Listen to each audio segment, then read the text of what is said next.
childhood, I've always been drawing. So it's not like something I just picked up out of nowhere. I just, as far as I can remember, I always been doing art. And one of the first few things I always draw, weirdly enough, was the Powerpuff Girls. Mm. And I have them kind of in the boy version. And there was like, you know, the boys, the Rowdy Rough Boys, and I kind of made a version of that called the X Boys. And you know, it was all blocky, but I was always having fun drawing. And people always say, you know, you should make a career out of this. But I don't know. It was, to me, I always wanted to do this, but I felt at the time when I was a kid that no one really wanted to pay for comics, especially, you know, when I'm not good at the moment. But I kept going and going. And I think one manga that really got me into making my own comic is Kingdom Hearts, because Okay. they had a manga series come out, and it was Kingdom Hearts 2, the one I was reading. Because I remember I played Rechain of Memories, and then I found the Kingdom Hearts 2 manga somehow in the library, and I read it, and I thought it was the coolest thing in the world. I was like, man, I wanted my character to do that. Mm. Because a lot of time I was just drawing just to draw stuff. It wasn't my own creation. So when I was a teenager, around 13, I think I made one of my first stories. It was called Oblivion, but I never really wrote it out. It was just kind of an idea concept that I have a few drawings for, and I would do that from time to time. It was, my hood just fell off. No, can't do Yeah. that. The hoodie gotta stay on. But it was like that, and had a lot of people inspire me when I was a kid. I had a friend who would like had comics of his own. He was doing Dragon Ball Z inspired stuff, and he would make his own fan comic of that, and that also really got me into it. I was like, it's kind of like someone you know is making a story. It's kind of Yeah. making something cool. So Mm. it's like that made me want to do the same thing too, because I'm also an artist. But at the Mm. time when I was a kid, it was just a more thing of, am I good enough? Because you see all Mm. these artists, they're very talented. And, you know, it was hard for me as a young kid to kind of push myself out there. I wasn't really much of a outgoing person. I was more so introverted, and I would like to draw and just keep to myself. So getting here to this point is very much like a blessing for me. Yeah. Awesome. I didn't know Kingdom Hearts had a manga. Like, Yeah, like I didn't know like a lot of games actually have like unofficial manga. Persona 5 does, Persona 4.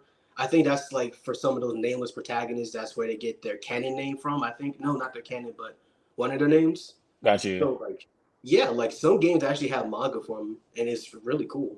Some of them. Wow. Yeah, no, that's amazing. I should look into that because I love the Kingdom Hearts series. I know I've heard of the game, the Persona games, but I Yeah. haven't I didn't know they had an official manga. That's actually pretty cool. Why don't they tell us these things?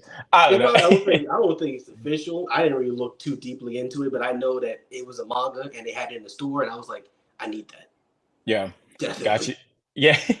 So what was the process for you over time of just creating your first your first drawing? You said Oblivion was your first Yeah, like unofficial like my comic first that you made. official story. That Yeah, for like the process of it kind of was like learning how to become a better writer and kind of taking more from the world around me to make, because for me personally, one of the great biggest things for a story to me is the characters. You can Yep. have a very strong plot, but if the characters are boring, people are not really going to want to travel with them and see their whole story and development. Yep. So I'm a very I'm a very passionate believer that it's okay to start out generic, or it's okay to start out cliche, because audience got to grab onto something. They got to Hmm. identify with something. As much as people hate cliches, stereotypes, there's a reason why they're still prevalent. Mm. So and it does. I don't think it's bad, but I think on what you do, you can like flip it on his head. You got people going thinking, okay, this character is that certain way, and then so you flip it on his head. Everyone now swerved. Got you. So for me, it was always kind of just making what I want. It was just having fun. It Mm. was That's kind of the whole thing for me as an artist. That over time, it became less about if I could do it and more so when I could do it, because I was having so much fun with it. I was creating stuff. Like I can go on and talk hours and hours about art and stories and everything, because that right there is like that's something I'm very passionate about. Even with other creators, I even tried to push that out of them.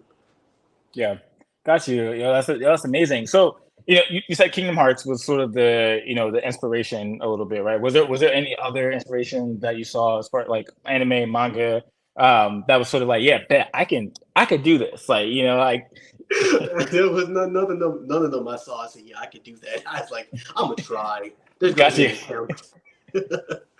But Kingdom Hearts, while it inspired my hoodie again, Jesus Christ, I had to get a new hoodie now. This hoodie is preying on my downfalls. Oh man. But Kingdom Hearts it didn't really inspire my art style. It just inspired me to make manga because I thought it was cool. But the things that inspired my art style is Soul Eater, Bleach, and The World Ends with You. I really like those thick, hard lines that they do in the contrast, especially in The World Ends with You with the black and this dark shadows.